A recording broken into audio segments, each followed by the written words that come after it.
Buen día muchachos, continuamos con el curso de trigonometría y en esta ocasión vamos a desarrollar el tema número 4 que se denomina razones trigonométricas de ángulos especiales. Te recomiendo que tomes anotaciones y que sigas mi blog que se encuentra escrito en la parte superior para que puedas encontrar alguna información adicional del tema. Muy bien, continuamos.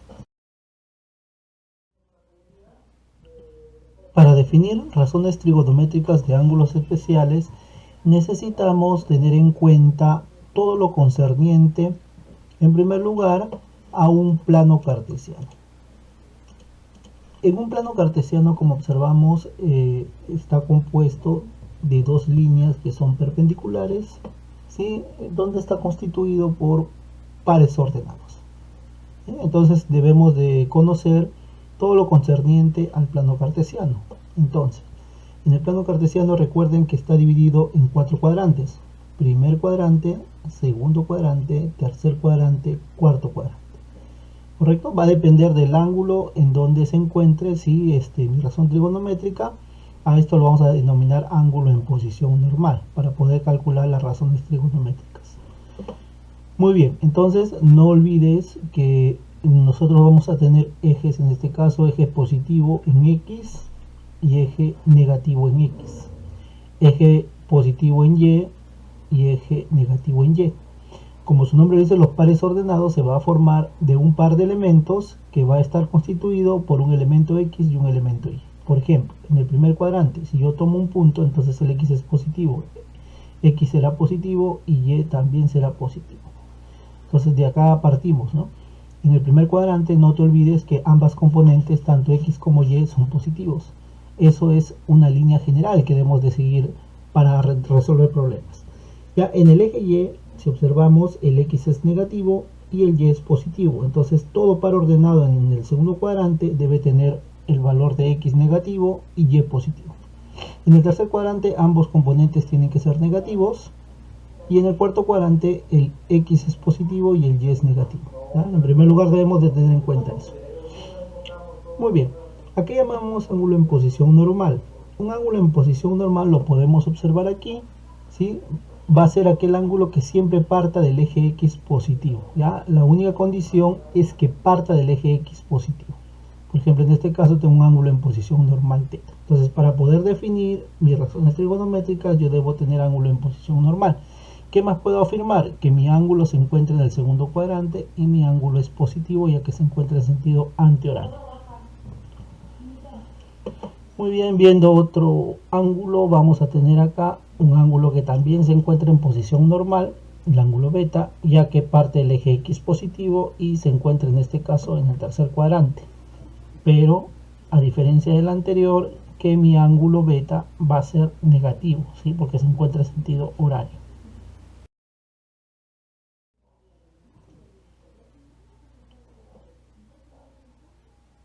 Bien, las razones trigonométricas vamos a definirlo a partir de un punto en el plano cartesiano. Como ya lo mencionamos, debo tener como condición principal mi ángulo en posición normal. Ya mencionamos que el ángulo en posición normal debe partir del eje X positivo, ¿sí? Es la única forma de tener un ángulo en posición normal. Puede ser un ángulo positivo o un ángulo negativo. ¿Ya? En este caso vemos que mi ángulo en posición normal es alfa. Bien, lo que vamos a necesitar en primer lugar son tres elementos. Como mi par ordenado, ya vimos aquí en este caso, en este ejemplo, mi par ordenado tiene el valor de X, un valor de X, si este es mi par ordenado, y un valor de Y. Si nosotros aplicamos el teorema de Pitágoras, esto valdrá X y esto valdrá Y se formaría un triángulo rectángulo. Por Pitágoras yo podría decir que hipotenusa al cuadrado, o sea, R cuadrado, será igual a X al cuadrado más Y cuadrado. Si quiero calcular el valor de R, saco raíz a ambos miembros y voy a obtener esta expresión. Recuerden, cada vez que yo tenga un par ordenado, automáticamente yo tengo mis tres elementos, X, Y y R. Y dependiendo en el cuadrante donde se encuentren, yo voy a encontrar mis valores de X y Y.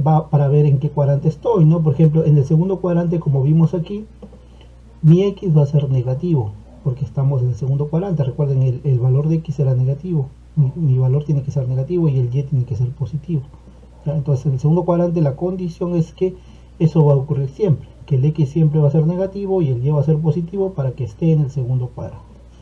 Muy bien, teniendo en cuenta este criterio, lo que vamos a hacer es lo siguiente. Recuerda, cuando yo trabajaba con razones trigonométricas, si yo hablaba por ejemplo de la función seno de mi ángulo en posición normal, en este caso, ya el seno a qué era igual a cateto opuesto sobre hipotenusa, y el coseno era igual a cateto adyacente sobre hipotenusa.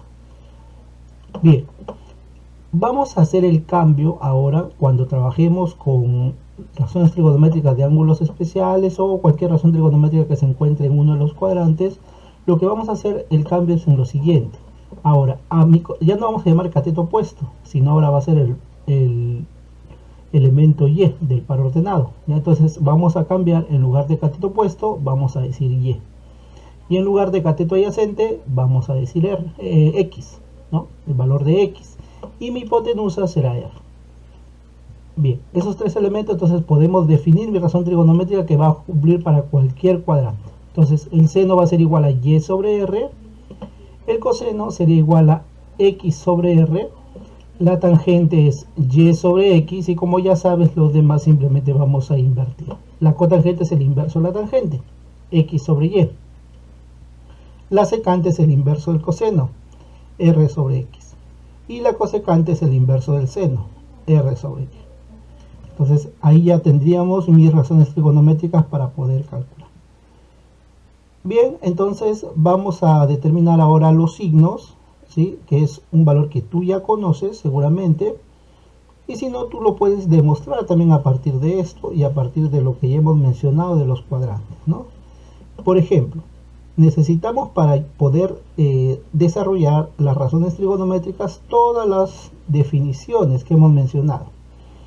Muy bien, a ver, ¿qué ocurre en el primer cuadrante? En el primer cuadrante, acuérdate, yo te dije que x es positivo y y es positivo. El valor de r es un radio vector, es una distancia. Por lo tanto, este r siempre va a ser positivo. ¿Ya? Es una distancia. Entonces, si x, y y r son números positivos, y yo voy a dividir 2 a 2 tres números, voy a dividir 2 a 2. Entonces, ¿qué pasa si yo divido dos números positivos? Porque siempre va a ser positivo, ya que los tres elementos serán positivos. Claro, ¿no? Si yo divido dos números positivos, siempre me va a salir positivo. Por eso que decimos que todas las razones trigonométricas son positivas. De ello puedo sacar un resumen, y lo mismo va a cumplir para todos, ¿no? ¿Qué ocurriría en el segundo cuadrante? En el segundo cuadrante el x es negativo, y el y es positivo, y el r lógicamente es positivo. Entonces tenemos negativo, positivo, positivo. Si yo divido dos elementos, ¿qué resultado debo tener para que me dé positivo en ambos? ¿Sí? O sea, yo quiero que el resultado sea positivo y voy a dividir dos elementos. Claro, ¿no? Recuerden que cuando yo divido elementos, debo tener dos elementos con el mismo signo para poder darme un valor positivo. Entonces, en este caso, los signos va a ser y y r, positivo, positivo, para que me dé más entre más, más, ¿cierto? Muy bien. Entonces, si observamos dónde se encuentra y y r, en la definición y r se encuentra en el seno y en la cosecante. Por eso que decimos que el seno y la cosecante son positivas y los demás serán negativos, pues, ¿no? Lógicamente. En el tercer cuadrante, si observamos, ambas componentes son negativas. Recuerda, menos entre menos me da más, tienen que ser iguales. Muy bien, por eso decimos que como menos entre menos, si los componentes son x y y, entonces, ¿dónde están los componentes x y y? En tangente y cotangente. Por eso que tangente y cotangente son positivos. ¿Ya? Y lógicamente que el coseno y la secante son positivos por el mismo criterio. A ver, no olvides, si el ángulo se encuentra en posición normal positivo, menor que una vuelta, entonces va a cumplir lo siguiente. Cuando te digan que el ángulo está en el primer cuadrante, el ángulo pertenece al primer cuadrante, significa que mi ángulo debe estar entre 0 y 90, ¿cierto? En el segundo cuadrante, el ángulo está entre 90 y 180. Tercer cuadrante, el ángulo está entre 180 y 270, y en el cuarto cuadrante está entre 270 y 360. A ver, no olvides que es menor, no es menor igual porque no toma, ¿Por qué no toma? Porque el ángulo 0 y 90 se denominan ángulos cuadrantales.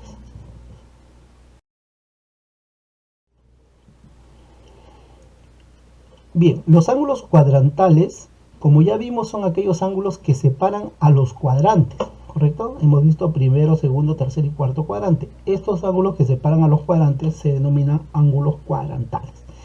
Y como te habrás dado cuenta, tienes 90, 180, 270 y 360. Y son perpendiculares. Muy bien, te diste cuenta que los ángulos, al ser perpendiculares, van a ser múltiplos de 90.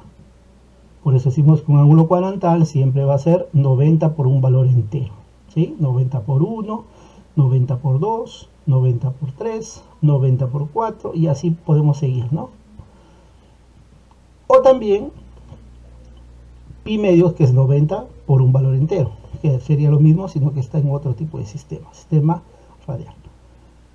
A ver, no te olvides, para determinar si un ángulo es cuadrantal, se divide entre 90 o pi medios y el valor te tiene que dar un valor entero. Por ejemplo, ¿qué pasa en este sentido? 180 es cuadrantal, lo divides entre 90, 180 entre 90 me da 2.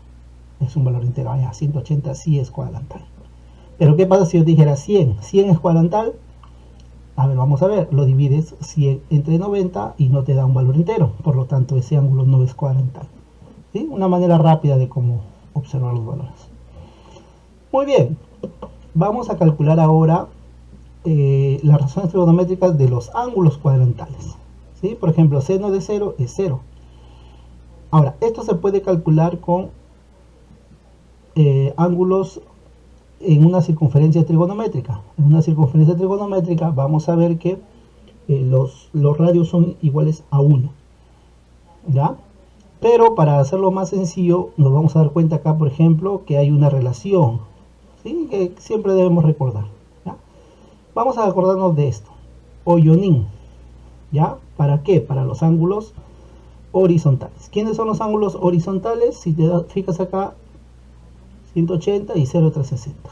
Ya, si te das cuenta acá, 0, seno de 0 es 0, 1, 0, no definido, 1 y no definido. Ya, por eso 0, y es el 1, o es 0, n no definido, y 1, y n no definido, ¿no? Para recordar. Y en el caso de 180, sino que no te olvides que en el 180 es un valor negativo, entonces lo único que va a cambiar, ya recuerda que los valores de menos 1, el 1 va a cambiar por menos 1, ya que el 0 da igual si es positivo o negativo, ¿no? Y el no definido también está definido. Entonces los valores de 1 van a cambiar a menos 1. ¿Ya? En el caso de las líneas verticales, o sea, 90 y 270, lo que debemos recortar es esta palabrita, iononi, ¿no? Ni, ¿ya? Igualito, ¿no? De la misma manera el 270 va a cambiar a ser negativo.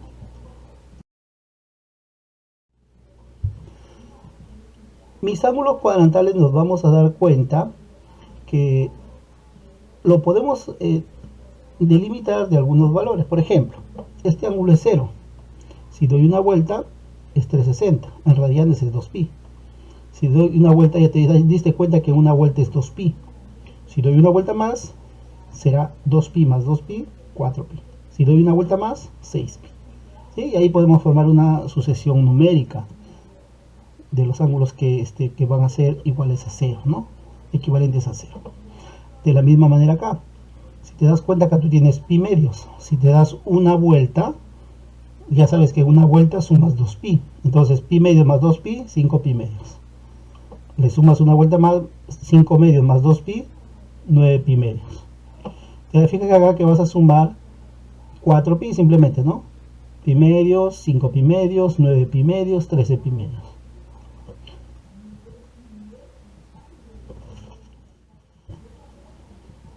Igual para 180 va a ocurrir lo mismo.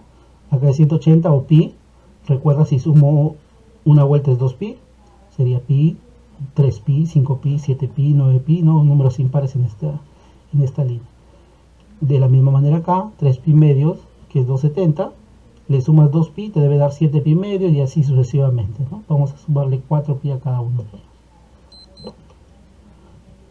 Muy bien, entonces 2kpi va a ser la línea en general. Si queremos hacer una formulita de acá, 2kpi va a ser mi eje x positivo o mi eje 0.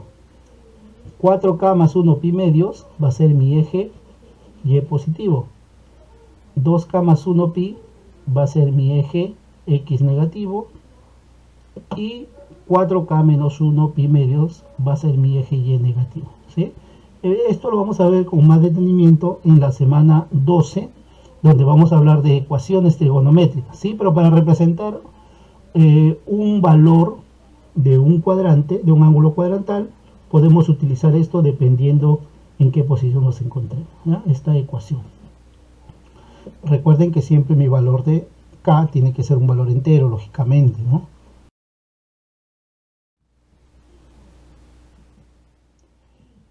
Bien, mis ángulos cuadrantales también, por ejemplo, si yo digo mi línea vertical, va a estar representado por esta ecuación, 2k más 1 pi medio, ¿sí? Recuerda, si k vale 0 sería pi medio, si k vale 1, 3 pi medios, y así podemos seguir.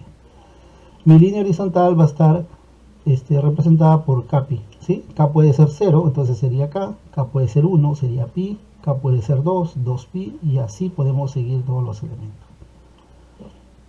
Y en general, si yo quiero representar las 4 líneas, ¿sí? Los 4 ángulos cuadrantales, mi valor sería k pi medio, ¿no? O sea, un múltiplo de pi medios. 0, 1, 2, 3, como vimos en la definición. A ver, continuamos con ángulos coterminales. Los ángulos coterminales son aquellos ángulos que van a estar en posición normal y que ambos van a tener el mismo lado final y el mismo lado inicial, ¿sí? Entonces, por ejemplo, si yo tengo, siempre recuerda, para tú calcular un ángulo en posición normal siempre necesitas un radio vector. Si tú tienes tu radio vector, por ejemplo, en este caso en el tercer cuadrante, ¿sí? Tu ángulo va a ser alfa y beta. Si te das cuenta, alfa parte del eje x positivo, está en posición normal, y beta de igual manera. Tienes el mismo lado inicial y el mismo lado final, ¿correcto? Entonces, en este caso estamos hablando que son ángulos coterminales, ¿correcto? Entonces, mire, si esos dos ángulos fueran positivos, ambos sumaran una vuelta, ¿correcto? Entonces, siempre nos vamos a dar cuenta que la posición de estos dos ángulos van a estar en relación al número de vueltas. Entonces, vamos a decir siempre, si alfa y teta son coterminales, se cumple que lo siguiente. Va a haber dos propiedades básicas que se van a cumplir. La primera, la diferencia de ángulos, ¿sí? Siempre me va a dar un número entero de vueltas. O sea, ¿qué quiere decir? Que si tú restas los ángulos, debe ser igual a 360 por k. Entonces lo que tú debes buscar que este valor de k sea entero. Por eso decimos que me da un número entero de vueltas. Ya, es más, como tenemos una misma posición, ¿qué significa? Que las razones trigonométricas tanto de un ángulo debe ser igual a la razón trigonométrica del otro, ¿no? Por ejemplo, si yo tuviera seno de alfa, debe ser igual al seno de teta, ¿no? Entonces, si yo tuviera tangente de alfa, debe ser igual a la tangente de teta. Las razones trigonométricas de ambos ángulos son iguales. Esas dos propiedades son lo básico que debes tener cuando tengas problemas de ángulos coterminales. Bien, entonces vamos a ver acá. Acá nos dice, en forma práctica, para determinar si dos ángulos son coterminales, restamos dichos ángulos dividiendo entre 360 a 2 pi radianes, ¿sí? Cualquiera de los dos. Y si el resultado es un número entero, entonces los ángulos son coterminales, lo que dijimos, ¿no? O sea, si tengo la diferencia, debo encontrar un número entero de vueltas. El valor de k tiene que ser entero. Bien, a ver, lo siguiente que tenemos que ver en este resumen son los ángulos negativos. Sí, acá vamos a encontrar dos tipos de funciones pares y funciones impares. Entonces vamos a ver que, por ejemplo, si yo tengo seno de menos alfa, seno de un ángulo negativo, lo único que voy a hacer es que mi signo lo voy a sacar, va a salir y se va a convertir en positivo, sería menos seno de alfa. Ya, a este tipo de funciones los conocemos como funciones impares. ¿Sí? Tenemos acá entonces el seno, la tangente, la cotangente y la cosecante son funciones impares. mientras que las funciones pares van a ser el coseno y la secante, que si es negativo simplemente lo que vamos a hacer es absorber el signo y se va a convertir a positivo, ¿no? Entonces debemos de tener en cuenta también para razones de ángulos negativos.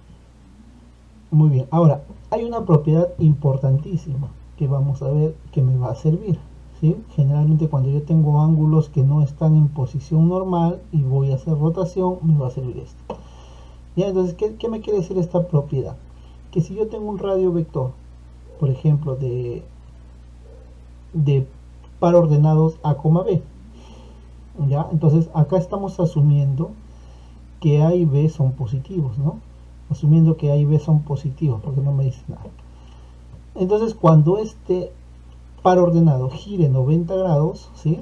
Cuando este radio vector le voy a hacer girar 90 grados, mis pares ordenados van a intercambiar. O sea, si acá es AB, acá debe ser BA. Pero recuerda que en el segundo cuadrante el X es negativo, entonces como va a ser BA, simplemente le voy a agregar el signo menos al primer valor, ¿no? Al valor del X, ¿no? De la abscisa. ¿Correcto? Si vuelvo a girar 90 grados, mira acá vuelvo a girar 90 grados, entonces igual, ¿no? Sería, yo te recomiendo que tomes siempre los valores positivos, ¿no? Si es BA, acá va a ser AB. Y al final ya consideras los signos. O sea, en el tercer cuadrante, ¿qué ocurre? Ambas coordenadas son negativas, entonces pones menos menos. ¿Sí? Ahora ocurre otro. Si yo tengo 180 grados acá, giro del punto P al punto R, estoy girando 180 grados. Cuando gire 180 grados, ¿qué va a ocurrir? Muy bien. Te vas a dar cuenta acá que los signos van a cambiar. O sea, si yo tenía AB, acá tenía menos A menos B. Si yo tenía por acá menos B, A, acá debe ser B menos A. ¿Cierto? O sea, cuando gire 180 grados, lo único que van a cambiar son los signos. A ver, para este tema de trigonometría vamos a adicionar algunos conceptos de geometría analítica, ya que es bastante útil, ¿sí? Y vamos a encontrar, por ejemplo, en este caso, dos elementos básicos en este triángulo, que sería el punto medio de un segmento, y como ya sabes, el punto medio voy a calcularlo como el promedio de dos pares ordenados, ¿sí? Por ejemplo, si yo digo X, M, o sea, el punto medio de este segmento AB, voy a sacar el promedio de los elementos tanto de X como de Y que están en sus extremos, ¿no? Entonces yo diría X1 más X2 entre 2, el valor de X, y el valor de Y sería Y1 más Y2 entre 2. En el caso del baricentro, de igual manera, el baricentro recuerda que es la intersección de las medianas, ¿no? Entonces esto de igual manera vamos a sacarlo por el promedio de sus tres componentes, ¿no? Entonces yo tendría X1 más X2 más X3 entre 3, el valor de X, y el valor de Y sería Y1 más Y2 más Y3 entre 3. ¿Sí? También recuerda que hay algunos conceptos, por ejemplo, como el de distancia entre dos puntos. Yo puedo hallar la distancia entre el punto A y B. Ya la distancia es equivalente a utilizar el teorema de Pitágoras. Entonces yo voy a decir acá X1 menos X2 al cuadrado, ¿sí? La diferencia de las coordenadas al cuadrado más la diferencia de las otras coordenadas al cuadrado. Y1 menos Y2 al cuadrado, raíz cuadrada de todo esto.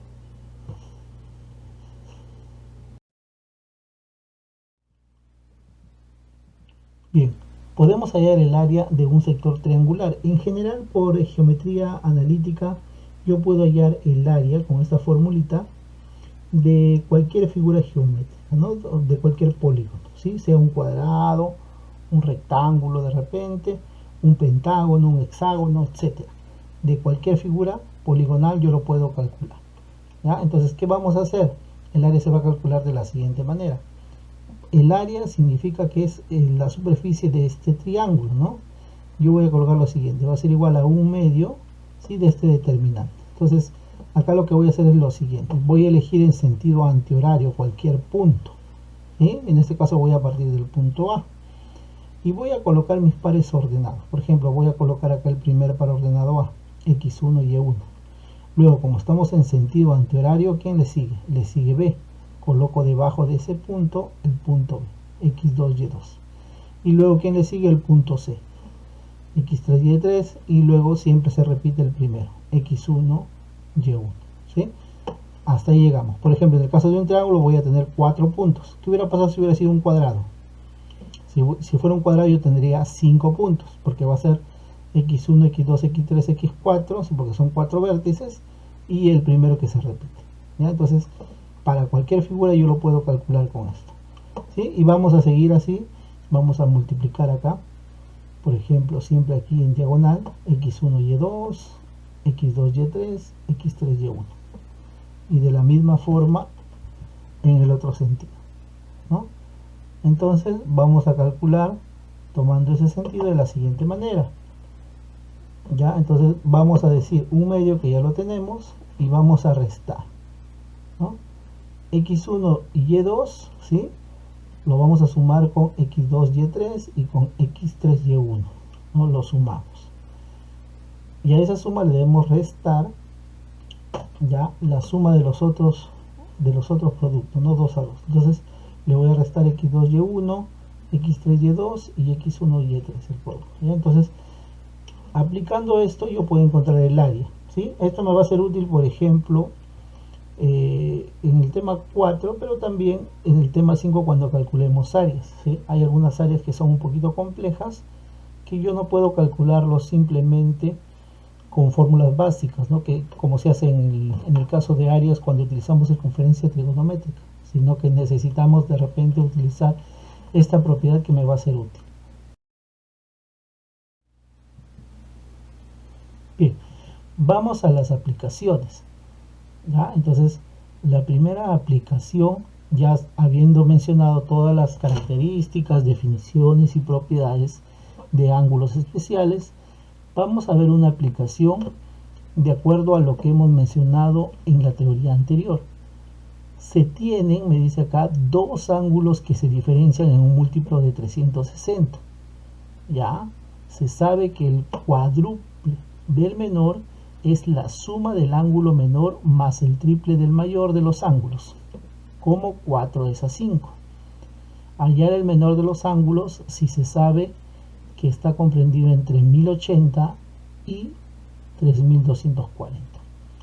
Ya, a ver, acá hay una premisa, me dice, se tienen dos ángulos que se diferencian en un múltiplo de 360. ¿Te acuerdas que habíamos mencionado eso en las propiedades?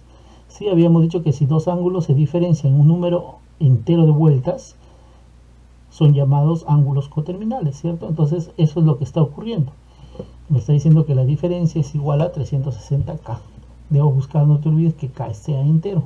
Eso es lo que me está mencionando, el problemita.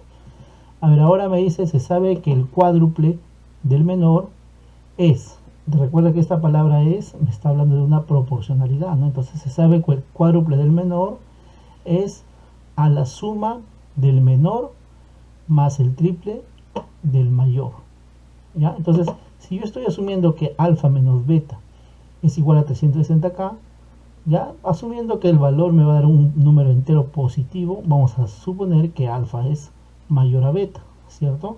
Estamos suponiendo esto, que alfa es mayor a beta.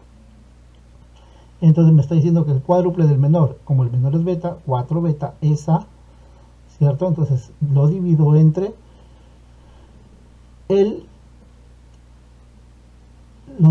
la suma, me dice, del ángulo menor, ¿sí? Recuerda que el menor es beta, más el triple del mayor. Ya, como, recuerda que la palabra como es una igualdad, como 4 es a 5, ¿sí? 4 es a 5, recuerda que es 4 entre 5, es una proporción esa palabra, ¿no? Entonces ya tenemos acá. Entonces si multiplicamos en aspa acá, 5 por 4, 20, y 4 por b sería 4b más 4 por 3, 12, ¿cierto? 12 alfa. Pasamos a restar, no te olvides, 16 beta es igual a 12 alfa, sacamos cuarta y me va a quedar que alfa es igual a 4b sobre 3, ¿sí? Ya tenemos acá el punto alfa, ya el valor de alfa. Vamos a reemplazar este punto 2 en el punto 1. Entonces si yo digo alfa menos beta, recuerda que alfa era 4 beta menos 3, menos beta es igual a 360K. ¿Ya? Paso a multiplicar y a multiplicar, acá sería 1080 y 4 menos 3 es beta, o sea beta vale 1080K. Recuerda que beta era el menor, ¿no? Ahora, ¿qué me dice acá? Hay otro enunciado. Hallar el menor de los ángulos y se sabe que está comprendido, o sea, el menor, ¿quién es el menor? Beta, ¿cierto? El menor beta está comprendido entre 1080 y 3240. ¿Ya? Entonces, no te olvides que beta a qué es igual. A ver, ¿lo hemos hallado? No, ¿no? Entonces, beta tiene que estar, no te olvides, beta era 1080K, ¿cierto? 1080K. No te olvides que este valor de K habíamos mencionado que tiene que ser entero. ¿Ya? Entonces, el valor de beta está entre 1080 y 3240. ¿Qué pasaría si K vale 1? Si K vale 1 sería 1080 y 1080 no es mayor que 1080, ¿cierto? Entonces no sería K1. Entonces seguimos probando. ¿Qué pasaría si K vale 2? Si K vale 2, 1080 sería 2160. 2160 está entre dos valores. Sí, ¿cierto? Entonces ahí cumple. Ver, vamos a probar uno más. ¿Qué pasaría si K vale 3? Si K vale 3, 1080 por 3, ¿cuánto me daría? 3240, ¿cierto? 3240. ¿Ya? Entonces, 3240 sería menor que 3240. No, ¿no es cierto? Entonces, llegamos a la conclusión que K vale 2. Entonces, si K vale 2, 1080 por 2, 2160. Y esa sería mi respuesta, ¿no? Sería entonces, buscando la alternativa correcta, debe ser la alternativa B. A ver, en una aplicación 2 vamos a calcular lo siguiente. Me están dando como dato el seno del ángulo θ, que es igual a menos un tercio, menos un quinceavo, menos un 35avo, y así continúa, ¿sí? Valores infinitos. ¿Ya? Entonces nos vamos a dar cuenta acá que todos los valores son negativos, ¿sí? Entonces si yo sumo números negativos, me va a dar como resultado un número negativo. Conclusión, el seno es negativo en este caso. ¿Ya? Entonces me están dando también como otro dato que el coseno es negativo. Entonces ahí vamos a ir concluyendo que el ángulo se encuentra en el tercer cuadrante, ya que si el seno es negativo y el coseno es negativo, vamos a observar, según lo que habíamos mencionado en la teoría, ¿sí?, anterior, que estamos en el tercer cuadrante, ¿cierto? Muy bien, vamos a calcular el valor de m, ¿sí?, que es lo que menciona ahí el enunciado, y me dan las alternativas. Bien, entonces nos vamos a fijar acá algunos aspectos. Por ejemplo, nos fijamos que, por ejemplo, un tercio, el denominador es 1 por 3, ¿sí? Es el producto de dos números consecutivos impares, y los primeros.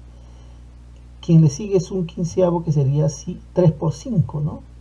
Y acá sería 5 por 7, o sea, son consecutivos impares. Entonces, si yo quiero unificar estos números, vamos a hacer lo siguiente. Si fuera 1 por 3, generalmente cuando tú tienes en el denominador valores sean pares, impares o consecutivos, lo que hay que hacer es separar. Vamos a separar 1 y 3. ¿Qué pasaría si fuera 1 y 1 acá? A ver, multiplicamos. Y ojo, me tiene que dar 2 tercios.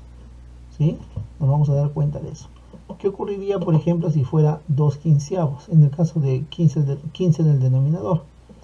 Si yo separo los consecutivos 3 y 5 y multiplico en aspa, igual me va a dar la diferencia de los denominadores. O sea, siempre va a ser 2 quinceavos, porque la diferencia de dos consecutivos es el número 2. Y continuamos 2 35avos, igualito, ¿no? Saco 5, menos 7, 1, 1, multiplico en aspa y voy a encontrar qué es esto, ¿no? Entonces nos damos cuenta acá que hay una diferencia con lo que me plantean, que era 1, ¿cierto? Acá en este caso me da 2. ¿Ok? Vamos a ver cómo lo arreglamos más adelante. Ya, a ver, vamos a ver algo más. A ver, ¿qué pasaría si yo sumo estos tres valores? Si yo sumo estos tres valores, nos vamos a dar cuenta que vamos a unir, y me voy a observar acá que tengo dos números que son iguales, pero signos diferentes, por lo tanto se van a anular. Y en los siguientes pares igualitos, ¿no? En general se van a eliminar estos pares intermedios. Y me va a quedar siempre el primero y el último. Entonces me quedaría 1 entre 1, que sería 1 menos un séptimo. Multiplico 7 por 1 menos 1, me debe dar 6 séptimos. ¿Ok? Conclusión, entonces, siempre que yo tenga términos consecutivos en los productos en el denominador y los sumo, siempre me debe quedar al descomponer el primer término y el último. ¿Ya? Entonces vamos ahora a lo que teníamos acá, ¿correcto? Recuerda, yo no quiero un tercio, yo quiero 2/3. Entonces para que se convierta en 2, ¿qué tengo que hacer? Multiplicarlo por 2. ¿Sí? Pero si lo multiplico por 2, mi expresión seno va a cambiar. Entonces, ¿qué hago para que no cambie? Divido entre 2, ¿no? Si multiplico por 2 y divido entre 2, el resultado va a ser 1, ya que el producto de dos números inversos siempre va a ser 1, ¿no? Por eso que hemos colocado acá, lo que vamos a hacer es primero factorizar el signo, ¿sí? Porque habíamos dicho que acá era una suma, ¿no? Factorizamos el signo y multiplicamos por 2 para que me dé esta relación. Entonces acá, por ejemplo, 1 menos 1/3 es 2/3, ¿no? Ya lo habíamos multiplicado por 2 y así, ¿no? 2 sobre 15 es igual a 1/3 menos 1/5 y así, ¿no? Ahora, otra de las cositas que debemos observar es que son números infinitos y hay n términos, ¿sí? Hay n términos, son números finitos, perdón, ¿no? Hay n términos acá. Entonces, por ejemplo, acá el valor de 3 es 1 por 3. Significa que el primer término es 1 y el que le sigue es 3. ¿Sí? O sea, y como son números impares, debemos colocar la representación de números impares. Entonces, si el primero es 1 y el que le sigue es 3, significa que la diferencia entre los dos es 2. Ya, entonces, ¿cómo representamos un número impar? Según su posición, el número impar se representa por la ecuación 2n menos 1. ¿Sí? Por esta expresión. Ya que si n vale 1 en la primera parte, si n vale 1, el denominador será 1. ¿Sí? Entonces, si el segundo término, para que me dé 3, debe ser 2, ¿no? 2 por 2, 4, menos 1, 3. El que le sigue sería 3. 3 por 2, 6, menos 1, 5. Ahí está, ¿no? Que son los números impares. 1, 3, 5 y así podemos continuar. ¿Ya? Entonces, este valor es 2n menos 1. ¿Por qué? Porque fue el primer término que es 1, el primer impar. Y luego recuerden que acá se multiplica por su consecutivo. ¿Ya? Y el consecutivo de un número impar, ¿sí? Es simplemente el mismo número sumado 2, ¿no? Si le sumamos 2n menos 1 más 2, me va a dar 2n más 1. ¿Ya? Entonces, no te olvides que habíamos mencionado, según este criterio, que voy a eliminar, ¿no? Consecutivos, y me voy a quedar siempre con el primero y el último, y los voy a restar. Entonces, si elimino todo, ojo que el último no se elimina, ¿ya? Entonces voy a tener que el seno de teta va a ser igual a menos 1 medio, el primero 1 menos el último, que sería 1 sobre 2n más 1. ¿Ya? Entonces acá ya tenemos la expresión multiplica y resta, ¿sí? Sería 2n más 1 menos 1, se va el 1 y me va a quedar acá 2 y 2 también se van, y me voy a quedar con menos n sobre 2n más 1. Ya recuerda que el seno es negativo, ¿sí? Y además el seno es igual a x sobre r en coordenadas, y el coseno es menor que 0. Recuerda que estamos en el tercer cuadrante, habíamos mencionado. Ya, entonces en el tercer cuadrante, ¿qué pasa con las coordenadas? Ya, esto hay que verlo. En las coordenadas en el tercer cuadrante, x es negativo, por lo tanto, como n es posición y las posiciones son positivas, entonces x debe ser menos n. ¿Ya? Y el r siempre es positivo, r debe ser 2n más 1. Bien, entonces si ya tengo x y ya tengo r, me faltaría y. Por Pitágoras no te olvides que r cuadrado es igual a x cuadrado más y cuadrado, ¿sí? Habíamos mencionado eso.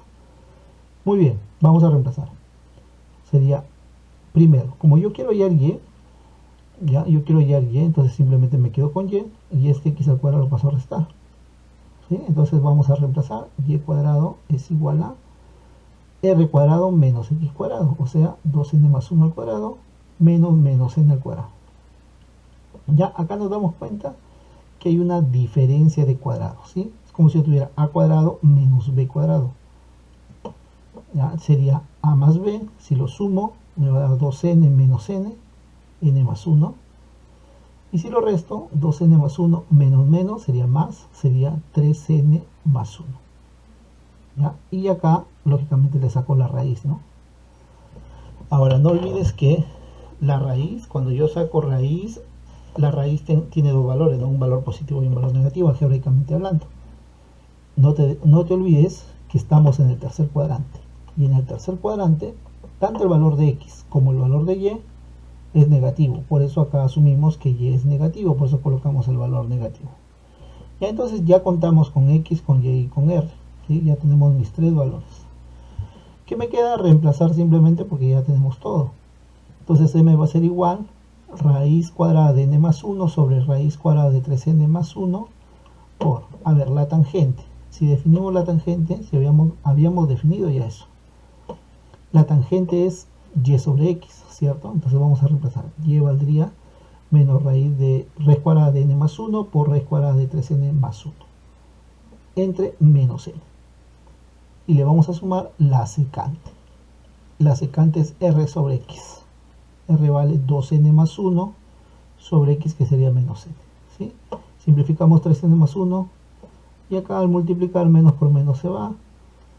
Raíz cuadrada de n más 1 por raíz cuadrada de n más 1 sería n más 1, ¿sí? Entre n. Esto es lo que me quedaría en la primera parte. Y acá menos por más me da menos y me quedaría 2n más 1 sobre n. Si hacemos esta diferencia es homogéneo, n menos 2n sería menos n y 1 menos 1 se va. Entonces me quedaría menos n sobre n, que sería menos 1. Y justamente esta sería mi respuesta, ¿no? Justamente esto sería lo que estaría buscando. A ver, en la aplicación 3 vamos a hallar lo siguiente. Me está diciendo que el coseno cuadrado del ángulo es igual a un 16avo. Y el ángulo pertenece al cuarto cuadrante. Me pide calcular el valor de m, que es igual a la secante de teta menos cosecante de teta sobre 1 menos cotangente de teta. Ya, muy bien. A ver, vamos a pensar un poquito acá. Si estamos hablando que el coseno está en el cuarto cuadrante, ¿qué significa? Efectivamente significa que el coseno está en el cuarto cuadrante, por lo tanto el coseno es positivo, ¿cierto? Positivo. Ya lo habíamos mencionado en la teoría esto. Muy bien. Si el coseno es positivo, simplemente al sacar raíz cuadrada, la raíz cuadrada, recuerda que me va a quedar o positivo o negativo, ¿sí? La raíz cuadrada tiene dos valores algebraicos, positivo y negativo, entonces yo me quedo por el positivo por la condición que me da. ¿Ya? Con el positivo no me voy a quedar. Muy bien, el coseno de teta vale un cuarto. Recuerda que el ángulo está en el cuarto cuadrante. Entonces yo voy a hacer lo siguiente. Si el coseno está en el cuarto cuadrante, ¿sí? O si el coseno es positivo, ojo acá, pero hay que tener, esto es simplemente referencial, muchachos, ya, porque habíamos dicho que el coseno que el ángulo está en el cuarto cuadrante. No te olvides, esto es referencial, ya, porque acá este ángulo me indicaría que estaría en el primer cuadrante, pues, ¿no? Ya que es un ángulo agudo. Muy bien, el coseno es cateto adyacente 1 sobre hipotenusa 4, ¿sí? Entonces si yo aplico Pitágoras, ¿sí? 4 al cuadrado menos 1 me daría 15, raíz de 15 sería el valor de y, ¿sí? Por Pitágoras. Ya, pero recuerda que estamos en el cuarto cuadrante. Este método también me puede servir, ojo, ¿sí? Pero acá yo tengo que percatarme del signo simplemente. Si yo hago esto, considéralo todo como positivo siempre y al final agregas el signo. Muy bien, entonces yo voy a hacer esto, pero al final voy a agregar el signo. Recuerda que estamos en el cuarto cuadrante. ¿Qué signo tiene la secante en el cuarto cuadrante? Positiva. Entonces la secante es el inverso del coseno. Si el coseno vale un cuarto, la secante valdría 4, ¿cierto? Va a valer 4, ya, positivo. Y la cosecante debe ser negativa porque estamos en el cuarto cuadrante, entonces igualito, calculo la cosecante, pero simplemente le tengo que agregar menos. Entonces menos por menos me va a dar más, ¿no? Entonces acá sería más cosecante de este triángulo sobre, tenemos 1 menos la cotangente. Recuerda que la cotangente es negativa, ya, la cotangente es negativa. Por lo tanto, menos por menos me da más. ¿Ya? Y nos guiamos con los, como ya eliminamos los signos, nos guiamos con los elementos del triángulo. Entonces yo voy a tener secante valdría 4 sobre 1, que es 4, menos cosecante, recuerda, cosecante es hipotenusa sobre cateto opuesto, 4 sobre raíz de 15, y 1 más la cotangente, recuerda que la cotangente es cateto adyacente 1 sobre cateto opuesto, ¿no? Raíz de 15. Bien, podemos multiplicar acá, raíz de 15 menos 1, o acá simplemente factorizo el 4, ¿no? Para hacerlo más sencillo. Factorizo el 4 y me doy cuenta que el numerador y el denominador son iguales. Por lo tanto, me quedaría como valor resultante 4. Alternativa correcta, la E. Muy bien. En una última aplicación vamos a ver lo siguiente. Me están pidiendo calcular la cotangente del ángulo en este caso. Me dan las alternativas y me dan esta figura. Entonces automáticamente me doy cuenta de algo, que mi ángulo está en el segundo cuadrante y la cotangente en el segundo cuadrante es negativo, ¿cierto? Entonces si yo me voy acá a las alternativas, ¿qué hubiera pasado si hubiera una sola alternativa negativa? Marco, esa es la solución, ya no necesito calcular nada, por los datos que tenía me ayudaron a solucionar ese problema, ¿no? Entonces acá yo tengo dos alternativas negativas, entonces eso que me está indicando que una de ellas debe ser la respuesta, ¿no? Muy bien, pues vamos a hacer lo siguiente. Como yo tengo un triángulo de 37 y 53 acá, vamos a decir opuesto 37, 3 y opuesto 53, 4. Ojo, acá no hay datos, ¿sí? Acá no hay datos. Recuerda que en la clase anterior vimos ejercicios similares. Si yo no tengo datos, voy a colocar los menores valores enteros posibles, ¿no? Para no trabajar con fracciones. Entonces yo digo acá 3 y 4. Como acá me está indicando que estos dos son iguales y son perpendiculares y paralelos, ¿sí?